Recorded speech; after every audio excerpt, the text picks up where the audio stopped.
saya percaya gini, the enemy of a great life is a good life. Gitu. Jadi lawan dari kehidupan yang benar-benar kita inginkan itu adalah kehidupan kita yang enak-enak sekarang ini justru. Okay.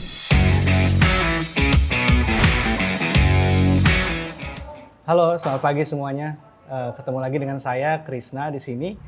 Nah, hari ini kita bakal ngobrol-ngobrol dengan salah satu narasumber yang inspiratif banget. Jadi hari ini kita ada satu kegiatan baru, namanya adalah Obsesi. Apa sih Obsesi itu? Nah, Obsesi ini adalah obrolan seputar bisnis. Jadi di sini kita banyak bakal ngobrol-ngobrol tentang kegiatan dari merchant-merchant GoFood terutama, dan kita pengen tahu gimana sih mereka bisa survive dan bisa berkembang sampai gede atau misalkan bisa bertahan selama pandemi sekarang ini. Nah, sekarang kita ketemu dengan salah satu ownernya yang namanya adalah Reynard Jonathan. Halo Mas Reynard. Halo Mas Krisna. Nah, Mas Reynard ini adalah owner dari Hobi Sehat ya Mas? Iya, Hobi Sehat. Nah, mungkin kita langsung aja ngobrol-ngobrol sama Mas Reynard. Boleh. Gimana sih Mas awalnya bisa ngebuat atau misalkan ngebangun bisnis Hobi Sehat ini? Oke, mungkin pertama-tama aku cerita dari awalnya dulu gitu ya. Jadi pertama saya sendiri pas tahun 2018 itu mengalami apa yang namanya perubahan hidup lah gitu. Jadi bener-bener tadi sayanya tuh gendut banget gitu ya, diet di sekitar bulan Juli 2018 itu.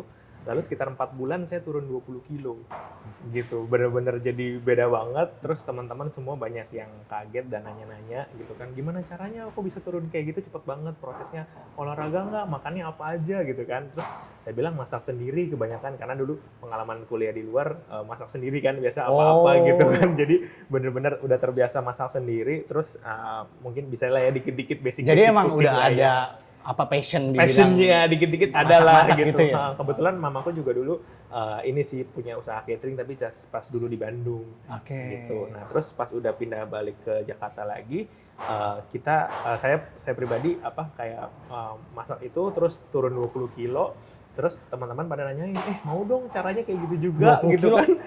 Banyak banget 20 kilo. Iya kan, dalam 4 bulan gitu kan, cepet banget rasanya gitu. Terus kayak pada nanyain, mau dong kirimin juga dong, tolong dong kirimin ke kantor saya gitu. Jadi kayak ya udah, saya masakin semuanya, teman-teman beberapa gitu kayak trial dulu aja gitu. Terus saya kirimin, terus mereka tertarik, akhirnya mulailah muncul ide. Mereka bilang kayak, lu kayak cocok dibikin catering gitu. Terus kayak wah bener juga sih. Saya pas nyobain selama masa diet itu sempat nyobain juga healthy catering lain gitu. Cuman memang pretty costly kan ya, cukup mahal ya. Cukup mahal gitu. Saya pengen nyoba bikin yang memang affordable buat market juga.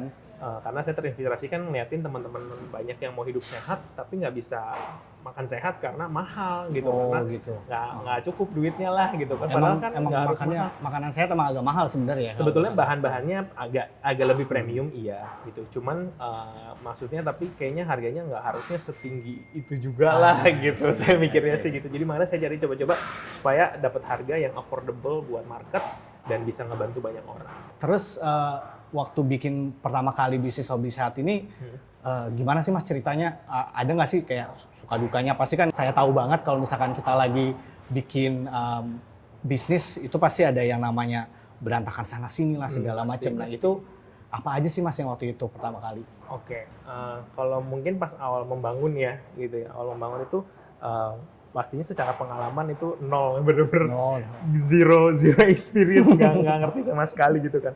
Jadi awal-awal tuh bener-bener nganterin sendiri, masak sendiri, bangun pagi jam 3 pagi buat motongin daging. Kan beli daging kan kalau tipis-tipis kan mahal ya. Jadi utuhan belinya tuh. Jadi bener-bener utuhan. Wah saya tipisin sendiri satu-satu semua gitu. Terus suka duka mungkin banyak ya, namanya bisnis kan naik turun lah ya gitu ya. Pas selama udah pertama meningkat, akhirnya sudah sekitar 1 tahunan itu butuh central kitchen lah gitu. Maksudnya di rumah tuh soalnya udah saking penuhnya karena catering menambah terus jumlah customer-nya kan. Meja setrikaan aja sampai dipakai buat catering. Sampai saking banyaknya gitu sampai nggak muat gitu. Akhirnya kita pikir butuh central kitchen nih gitu. Nah itu momen tuh di awal 2020 kepikiran bikin central kitchen. Akhirnya kumpulin duit, planning untuk bulan Maret pindah ke central kitchen. mau lagi renovasi nih Mas, lagi renovasi, terus tiba-tiba pandemi.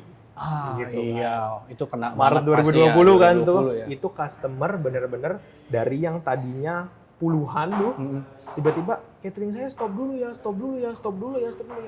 Saya tanyain satu, udah kayak ngemis-ngemis Mas gitu kan dulu kan. Karena semuanya berhenti total ya waktu belum itu berarti. belum ada admin ya kan, boro-boro dulu semua sih dikerjain sendiri gitu. Terus bener-bener saya chatin customer satu-satu gitu, tolong bisa ada yang dikirimin nggak minggu ini gini kan, mau dikirimin nggak gini.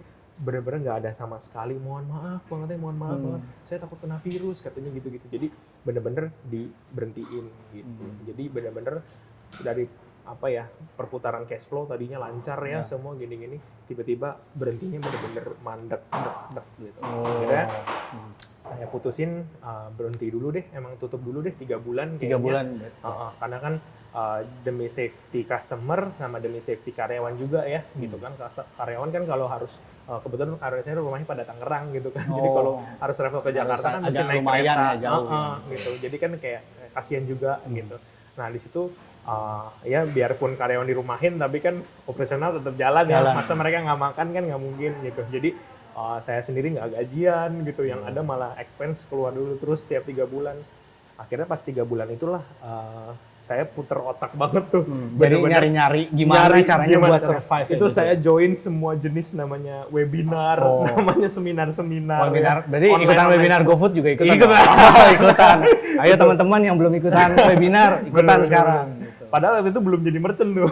Belum. Nah, tapi gara-gara itu webinar jadi kepikiran gitu kan. Saya kan selama ini marketnya mungkin waktu itu menengah ke atas ya. Gitu. Jadi kita sedangkan tujuannya kan memang untuk bisa nge-reach out ke semua orang di Indonesia gitu supaya bisa makan sehat. Benar, gitu. Tapi kalau menengah ke atas doang kan jadinya tidak tertarget ke semua kan gitu. Karena segmented banget. Segmented banget, exactly gitu. Nah, terus di tahun awal-awal memang kita kan ngejarnya menengah ke atas untuk survive kan, untuk kita bisa bangun dulu lah, jadi tim, jadi produksi, jadinya semua dulu gitu. Tapi setelah itu udah ada, kita kepikiran makanya kayaknya untuk nge-reach out yang menengah ke bawah dan benar-benar bikin makanan sehat ini affordable dibandingkan merchant-merchant lainnya mungkin ya gitu kan, kita bikin menu-menu akhirnya join di GoFood gitu. Jadi kita mau nyediain memang menu-menu yang rice bowl bentuknya gitu ya. Jadi emang yang spesifik untuk ini ya, untuk target market tersebut. Bener, gitu ya. jadi tetap sehat tapi affordable. I see, oke. Nah Mas, ini kan teman-teman kita yang nonton hari ini tuh banyak banget yang istilahnya dia tuh baru bikin bisnis atau dia istilahnya masih bikin bisnis dengan modal terbatas gitu ya Mas. Betul. Nah, dan semuanya dikerjain sendiri gitu. Waktu itu Mas gimana sih bagi waktunya itu gimana gitu, ngeset waktunya, apalagi kan Mas juga ada catering nih gitu. Iya. Itu Jadi gimana? pas waktu itu sih kalau saya lebih ke arah pertama kan karena nggak ada modal usaha sama sekali ya gitu kan. Saya pakai sistemnya makanya cateringnya ini pre-order. Oke, Gitu. Jadi pas pre-order kan mau nggak mau duit masuk dulu ya. Iya. Duit masuk dulu baru kita beli bahan modal gitu. Jadi bener-bener kumpulin gini-gini terus kita bikin sistemnya subscription. Mungkin teman-teman kalau subscription nggak tahu tuh jadi kayak langganan gitu ya, langganan. Bener, gitu. langganan gitu.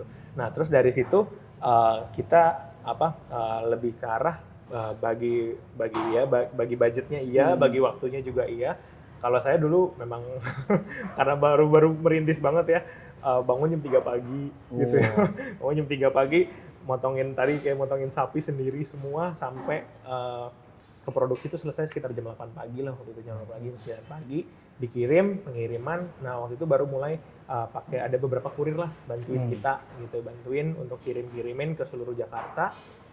Ketika udah jam 10 biasanya 10-12 tuh udah pengiriman udah selesai, udah nyampe semua gitu. Nah, orang kan kalau biasa ya tidurnya kan malam ya. Gitu. Saya tuh tidurnya bisa siang gitu loh. Siang-siang tidur, ya udah tidur 1-2 jam, setelah pengiriman selesai nyampe semua baru saya tidur gitu. Baru tidur sekitar 1-2 jam, habis itu ngurusin finance ya, ngurusin hari ini dapat duit berapa ya, pengeluaran berapa ya gitu. Jadi emang benar-benar semuanya sendiri gitu. Terus malam-malam lanjut lagi chat customer, balas-balasin customer yang mungkin belum pada respon sebelumnya kan gitu. Jadi kayak nanya-nanya semua, balas-balasin satu persatu gitu. Oke. Nah, Mas kan mungkin teman-teman di sini juga pada penasaran waktu pertama kali Mas bikin bisnis ini strategi marketing apa sih yang dilakuin gitu kan? Oh. Apakah Mas cuma berharap ya udah nanti ada orang yang Lihat aja terus habis itu beli, atau Mas berusaha ngepost, Iya. bikin konten segala macamnya gitu? Kalau kita sih awal-awal pertama mau bikin konten juga, iya tahu itu harus banget gitu kan. Tapi kan agak nggak kepegang ya dulu ya, karena wah ya itu jam tidur aja udah kurang Iya, gitu kan. karena semuanya sendiri. jadinya. Semua sendiri. Akhirnya dulu coba bikin konsistensi seminggu 1 post dulu lah minimal. Terus seminggu sekali ya. baru habis itu mulai dibantuin staff dapur ya, ada yang bantuin dapurnya. Jadi mulai ada waktu lebih luang sedikit lah, bisa bikin seminggu 2-3 konten gitu. Nah tapi akhirnya setelah udah jalan sekitar waktu itu 6 bulan, akhirnya bisa hire orang untuk bikin kontennya juga gitu. Jadi baru dari situ kita produksi sekitar saya minta 30 hari 30 post. Gitu. Jadi setiap hari ada gitu ya? postingan. Tapi kan habis itu ada variasi ya, mau story lah, mau di postingan, feeds lah gitu. Jadi gantian terus gitu, kayak kadang di story, kadang di feeds gitu-gitu. Nah itu ada tim desainnya sendiri, ada tim konten marketingnya sendiri gitu. Tapi semuanya in-house, dan nantinya memang itu konten-konten itu kita pasangin ads juga sih gitu di Instagram, di Facebook. Ya, Oke. Terus kalau misalkan tadi kan kita ngomongin marketingnya, pasti marketing tuh berhubungan dengan promosi nih. Promosi. Iya, promosi. Nah, waktu awal-awal itu promosi apa sih yang Mas lakuin gitu untuk narik customer-nya gitu? Mungkin waktu itu sih bikinnya lebih ke arah gini ya, menjelaskan ke market kan mungkin banyak market yang belum tahu ya teman-teman makan sehat tuh kenapa penting sih, perlunya apa. Jadi yang agak berat challenge-nya itu pas pertama memang di edukasi marketnya. Pas mau kasih promo pun ibarat orang kalau dikasih promo dilemparin, kayak kita lagi mancing lah ya, dilemparin ininya umpannya, tapi kalau umpannya orangnya ikan-ikannya juga nggak ngerti, gitu nggak tertarik kan nggak bisa kan gitu. Jadi memang yang pertama-tama kita edukasi marketnya, pentingnya makan sehat dulu, ini dulu. Terus setelah market udah cukup ngerti dan cukup ada dikumpulin lah komunitasnya yang memang suka-suka makanan sehat, baru kita lemparin promo nih, kalau kamu komitmen yang sebulan lebih murah gitu. Jadi orang kan pasti kita ini bicara soal cash flow lah ya. Cash flow kan pasti harus masuk duluan gitu kan. Jadi orang mau nggak mau langganannya itu yang sebulan gitu. Terus kan karena harga promonya lebih murah gitu. Terus juga pakai promo-promo, kalau di GoFood waktu itu sih udah lebih gampang ya, udah gampang ya. Ada fitur-fiturnya kan, mau yang fitur promo dikit nggak apa-apa ya. Iya, promo dikit nggak apa-apa ya. Ada yang delivery kan, ada yang apa gitu-gitu. Terus tadinya juga yang di catering juga kita sistemnya bener-bener delivery sama harga makanannya dipisah tadinya gitu. Jadi tergantung jarak sama customernya berapa gitu. Tapi pas setelah ini kita akhirnya rubah strategi, jadi harga cateringnya agak dinaikkan sedikit, tapi dikurangin free delivery-nya jadi delivery-nya jadi free gitu maksudnya. Oh gitu. Oke, menarik banget ya teman-teman. Nah, terus mungkin step back sedikit, pengen ngejelasin mengenai sebenarnya Hobi Sehat tuh jualannya apa sih? Oke. Menunya tuh apa aja yang bikin beda dari kompetitor atau catering yang lain? Oke, jadi Hobi Sehat sendiri ini adalah catering makanan sehat ya pastinya gitu. Dan kita punya satu visi, yaitu untuk bisa sharing natural food, transforming lives. Atau kalau bahasa Indonesianya gitu ya, membagikan makanan natural, merubah kehidupan. Gitu. Jadi benar-benar tujuannya ini bukan cuman untuk kayak kasih orang makanan sehat, tapi benar-benar merubah pola hidup seseorang, atau kita sebutnya lifestyle. Ya. Berarti nggak cuma sekali doang, tapi kalau bisa ya terus-terusan gitu ya. Jadi jatuhnya lebih ke benar-benar merubah sifat-sifatnya setiap orang nih, yang mungkin nggak malas makan sehat, ya nggak mau makan sehat gitu. Akhirnya jadinya benar-benar mau punya konsep makanan, wah saya tahu nih saya harus makan sehat tiap hari nih gitu, dan benar-benar bangun kebiasaan hidup sehat, sering olahraga, makan dijaga, kalori dihitung gini ya gitu-gitu. Jadi benar-benar terstruktur dan akhirnya metabolismenya pun terbentuk sendiri. Oke. Menarik banget. Benar. Nah, teman-teman kalau misalkan bisa dilihat nih, ini lagi banyak banget di sini orderannya. Jangan khawatir, ini juga dulu awal-awalnya nggak sebanyak ini ya Mas ya. Ini butuh proses gitu. Jadi mungkin cerita sedikit nih, sekarang timnya ada berapa, terus mereka tuh ngapain aja sih Mas? Oke. Sebetulnya untuk tim produksi ya gitu. Untuk tim produksi sih sekarang sekitar 5 orang aja. 5 orang. Tapi di dapur memang karena kita kan cut cost ya gitu, budget ya gitu-gitu semuanya. Mereka masuk dari jam 5 pagi gitu. Jadi banyak yang dari subuh memang udah nyiapin makanannya semua, prep sampai sekitar jam setengah 10 lah dikirim semua gitu biasanya. Nah terus untuk ada tim finance, ada tim marketing, ada tim desain juga, ada admin juga ya gitu. Jadi sekitar kurang lebih sama saya ya 10 orang lah, 10 orang. 10 orang berarti sekarang ya. Oh, banyak Iya, juga. gitu. Sama ininya juga berarti ya. Delivery-nya juga ya Mas ada Oh, tim sendiri? delivery belum. Delivery kurir kan ada lain lagi ya. Oh, ada Kalau lagi. kurir cukup banyak ya, kurir ada sekitar 10-15 orang lagi kayak. Lebih Jadi banyak lagi berarti lebih ya? banyak. Armada kurir itu sangat diperlukan kalau di bisnis saya. Oh, gitu. Terus dengar-dengar ada cerita apa ya Mas ya? Cerita inspiratif nih. Bocoran iya, katanya iya, nih iya. Mas. Yang Betul, bisa betul. di-sharing ke teman-teman Betul, obsesi betul. semua di sini. Mungkin bisa jadi sebuah inspirasi juga Mas. Boleh. Diceritain dikit nggak tuh? Boleh, Apa boleh. sih ceritanya?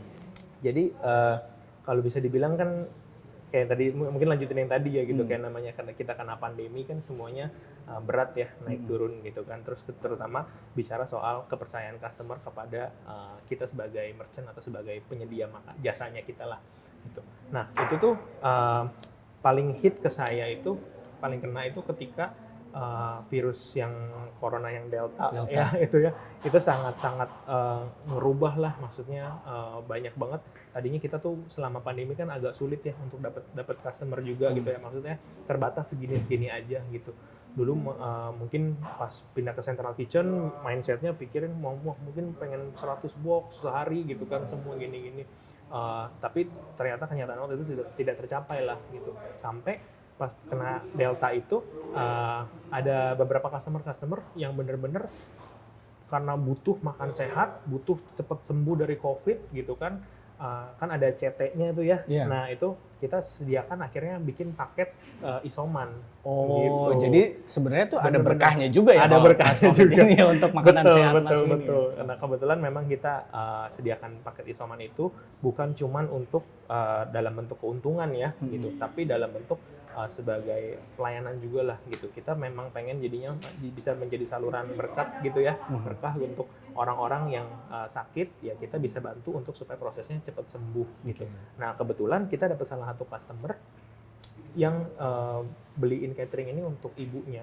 Ibunya udah kena COVID sekitar 2 mingguan, namun dia ya sayangnya waktu itu agak-agak telat berespon mungkin ya gitu. Jadi akhirnya pesen catering ke kita. Ketika pesen catering begitu udah telat lah ya sedikit gitu-gitu, baru hari kedua catering pesen, besoknya ibunya keburu pergi gitu. Jadi di situ kan kita sebagai merchant juga bingung ya harus gimana ya. Lalu to be honest, kalau buat saya poin yang sangat-sangat menyentuhnya itu ya, ibunya nih makanan terakhir di dunia nih, Si hobi sehat hobi ini. sehat nih gitu, makanan last meal of the world, bener-bener dari seluruh kehidupannya hobi sehat gitu. Nah itu sampai tim kitchen saya juga waktu itu bingung lah ya mikirinnya gitu, kayak aduh orang customer nggak ada nih gitu. Terus kayak sampai bingung banget, sampai kayak ibaratnya kamu kalau harus masak buat seseorang, ini makanan terakhir kamu gitu kan, wah kamu sih udah memberikan yang terbaik, bener-bener yang terbaik pasti gitu. Dari situ saya jadiin itu sebagai motivasi ya buat teman-teman yang di kitchen juga, yang di dapur. Terus saya bilang ini kita nggak main-main, kita bisnis, kita usaha, kita kerja bukan cuman demi keuntungan gitu, bukan cuma demi gaji lah kamu kerja, tapi bener-bener hidup kamu ini, kerjaan kamu ini nolong orang lain. Bisa menyelamatkan jiwa orang lain loh. Dengan kamu masakin buat isoman ini, kamu menyembuhkan hidup-hidup orang di luar sana gitu. Dan itu kan angka COVID kan naiknya wah luar biasa kan gitu kan. Nah itu kita bersyukur banget, kita setiap customer yang bener-bener kena COVID ya gitu, kita bonusin jamu, kita bonusin supaya kita ganti, meskipun harga brokoli, paprika kan lebih mahal ya, tapi itu sangat-sangat bisa membantu naikkan imun mereka dan CT mereka supaya cepat sembuh gitu. Jadi kita ganti semua ingredient kita bikinin menu-menu yang khusus untuk isoman semua. Rugi-rugi dikit nggak apa-apa, yang penting mereka sembuh gitu. Nah bener-bener di situ saya percaya sih tidak ada usaha yang mengkhianati hasil ya gitu ya. Di situ benar-benar saya percaya juga Tuhan melihat lah ya apa yang kita udah kerjakan gitu. Di situ benar-benar lucunya dari kita biasa susah nyari customer ya, waktu itu sampai customer itu bisa loncat ke 120 box per hari. Gitu. Dan benar-benar ibaratnya saya pikir mungkin setelah selesai COVID sembuh udah ya mungkin begini-gini, ternyata enggak. Ternyata mereka dari berhasil sembuh dari COVID, mereka gitu. ngerti ya, bahwa penting gitu, hidupnya itu penting, dan akhirnya meskipun udah sembuh dari COVID-nya, mereka tetap langganan ke kita gitu. Dan dari situ jadi benar-benar konstan lah, jauh lebih konstan gitu. Ih, merinding sih saya dengernya kayak. Iya, betul. Kalau misalkan ibarat kata itu hari terakhir saya di dunia ini, terus pengen sesuatu makanan yang enak gitu ya. Nah, hobi sehat ada di situ. Itu sih. Nah, Mas, kemudian kan ini tuh sekarang kita mau menyambut Ramadan. Bener kan? Ada nggak sih strategi khusus Mas? Apakah itu menu baru atau misalkan ada promo segala macam yang Mas bikin khusus untuk bulan Ramadan ini? Jadi untuk Ramadan kali ini ya, kita sebetulnya biasanya setiap Ramadan itu memang tetap menyediakan catering, tapi dulu kita bikin 2 kali delivery sistemnya. Jadi waktu buka puasa dan tetap pagi-pagi kayak 10-12 untuk yang non puasa kan gitu. Nah, tapi setelah kita pikirin lagi, kali ini kita mau rubah strateginya agak berbeda dari sebelumnya. Kita ada sistemnya namanya hobi sehat ready to eat. Oh, ready to eat. Jadi benar-benar kita mau bikinin semuanya dalam bentuk frozen gitu. Jadi sehingga orang yang sahur dan buka puasa nggak repot. Jadi langsung tinggal angetin aja dan gitu ya. Dan nggak harus nungguin deliveryan kan, ya, benar, gitu kan. Jadi sebelumnya kan mungkin meskipun kalau buka puasa tapi jalanan macet, kurir terhambat kan, waduh, jadi orang telat makannya. Ngamuk kan, kita udah puasa emosi. Berapa belas jam gitu kan, masih harus nunggu lagi gara-gara kurir belum datang. Lapar galak nih gitu kan. Jadi kan kasihan juga ya gitu kan. Terus kayak kita pikirin gimana caranya strateginya supaya mereka nggak perlu tungguan kurir lagi nih gini-gini. Akhirnya, dan apalagi buat yang sahur kan nggak mungkin kita kirimin catering jam 2 pagi gedor-gedor kan, bangun maling sahur ya nggak mungkin kan gitu kan. Jadi kita bikinin sistemnya ready to eat ini gitu. Kita mau launching nanti sebelum Ramadan, dan dari situ bisa bener-bener ngebantu lah, hopefully sih ngebantu teman-teman yang menjalani puasa supaya bisa lancar tanpa gangguan sama sekali ya, dan pastinya puasanya bisa jadi berkah lah. Amin, gitu ya. Amin. Teman-teman business lovers sudah denger kan ada strategi khusus nih, makanya betul. Jangan sampai kelewatan di Ramadan ini ada event terus bikin promosi. Oke, terus Mas ada nggak sih rencana untuk expand si hobi sehat ini? Kan mungkin setahu saya di sini hobi sehat baru di Jakarta nih. Ada nggak sih rencana ke kota lain segala macamnya? Sebetulnya memang setelah bulan puasa ini ya gitu, kita targetin akan buka di Tangerang juga sih. Karena kebetulan memang banyak customer yang suka chat nyasar gitu ya. Chat nyasar, saya mau pesen dong gini-gini.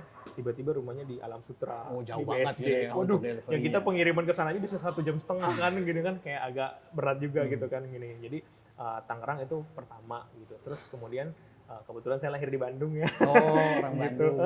Bandung. Orang Bandung ya. Gitu ya. Mungkin disapa-sapa dulu. Oh iya, halo. Gitu ya. Nah, rencana di tengah-tengah tahun ini juga kita pengen buka di Bandung juga. Kemudian kalau misalnya memang ada berkahnya lah ya, bisa buka juga. Kita target selanjutnya memang akan di Surabaya dan di Medan juga. Gitu. Tapi ya step by step semuanya hopefully. Nah, Mas ini kan tadi saya dengar udah partneran sama GoFood dari 2020 ya Mas? Juni sejak post pandemi PSBB dimulai itulah saya boleh buka lagi. Mungkin boleh cerita sedikit sama teman-teman obsesi di sini. Boleh. Fitur apa sih yang biasanya paling bermanfaat banget sama Mas? Sebetulnya kalau dari Gobis sendiri, saya lihat sih paling mudahnya itu untuk ngatur promo ya. Ngatur promo. Ya, itu kan kita bisa pilih promo yang sesuai dengan kebutuhan kita yang mana gitu kan. Terus kayak kita bisa kalaupun nggak mau join yang itu, kita bisa bikin promo sendiri ya. Jadi gitu ada kan. opsionalnya gitu ya. Ada opsionalnya disesuaikan dengan ya kan masing-masing kan margin profitnya beda-beda ya teman-teman ya. Gitu. Jadi benar-benar bisa disesuaikan dengan kebutuhan kita. Terus kedua mungkin fitur yang GoKasir ya. Oh, gue kasih. Itu kan sangat ngebantu banget kan, maksudnya. Untuk pencatatan segala macamnya. Iya, gitu pencatatan jangan sampai ada yang miss gitu kan. Oke. Terus kan ibaratnya kalau mungkin sistem-sistem lain ke karyawan susah ngajarinnya, kalau gue kasih kan gampang banget nih. Kamu tinggal pilih menu, input semua gitu-gitu. Jadi Simple simple ya. gitu. Oke. Itu sih. Oke, mungkin pertanyaan terakhir ya Mas ya. Boleh. Dari ini nih, mungkin buat teman-teman business lovers gitu ya. Ada nggak sih pesan buat mereka, terutama yang istilahnya mereka baru bikin bisnis, terus mereka, oke, pasti banyak banget yang udah bikin bisnis, terus transaksinya masih nol. Itu ada nggak sih Mas pesan-pesan untuk mereka? Oke. Kalau buat dari saya sih ya, pengalaman saya juga gitu ya, itu saya percaya gini, the enemy of a great life is a good life. Gitu. Jadi lawan dari kehidupan yang benar-benar kita inginkan itu adalah kehidupan kita yang enak-enak sekarang ini justru. Ibaratnya kita harus keluar dari zona nyaman gitu. Kita harus berani untuk coba hal-hal baru ya. Mungkin kalau belum pernah nyoba cara promo ini, cobain aja. Belum pernah coba cara marketing ini, cobain dulu aja gitu. Karena saya dulu juga secara mindset ya terbatas banget gitu kayaknya. Wah, mungkin kalau bulan puasa bisnis makanan turunnya bisa 90%. Karena kan masyarakat kan 100% Indonesia, 90%-nya Muslim kan, gitu kan. Begitu puasa, waduh, ini semua gitu. Nah, saya dulu mikir, saya tuh dulu takut tuh kalau puasa tuh rugi takutnya gitu. Selalu mindset-nya begitu dan kayak terbatasnya di situ-situ aja gitu. Tapi ketika pas udah dibuktikan, ternyata kenapa harus takut sama sesuatu yang terjadi dalam 1 bulan, padahal 11 bulan lainnya kita bisa untung. Iya. Ngerti nggak? Jadi secara mindset tuh harus dirubah. Harus benar-benar mikirin bahwa kita nih jangan takut sama hal-hal yang belum pernah kita coba. Gitu. Jadi benar-benar cobalah adaptasi ya, bikin promo baru, bikin produk baru, inovasi gitu. Jadi harus benar-benar dikembangkan ke arah sana. Gitu sih. Mantap. Keluar dari zona nyaman lah ya. Keluar dari zona nyaman kayak ada lagunya sebenarnya juga. Oh gitu ya. Zona nyaman ya. Oke, teman-teman business lovers sekalian, kita udah banyak banget ngobrol sama Mas Reynard ini. Terima kasih banyak. Terima kasih banyak teman-teman. Semoga bisa menginspirasi teman-teman semua ya. Semoga. Oke, terus teman-teman sekalian kalau misalkan butuh ilmu lebih banyak lagi, jangan lupa kalian semua bisa gabung juga di Kompak loh gitu. Jadi kita ada komunitasnya sendiri, komunitas partner GoFood di sana. Mas Reynard juga gabung kan di sana. Banyak banget ilmu-ilmu di sana kan. Betul. Jangan sampai lupa untuk join di sana. Kemudian kalau misalkan ikutan webinar, jangan lupa ada kampus bisnis juga di sana. Di mana kalian bisa dapat banyak ilmu, materi untuk bisa survive di bisnis F&B atau kuliner ini. Sampai ketemu di episode berikutnya. Sampai jumpa semuanya. Bye-bye.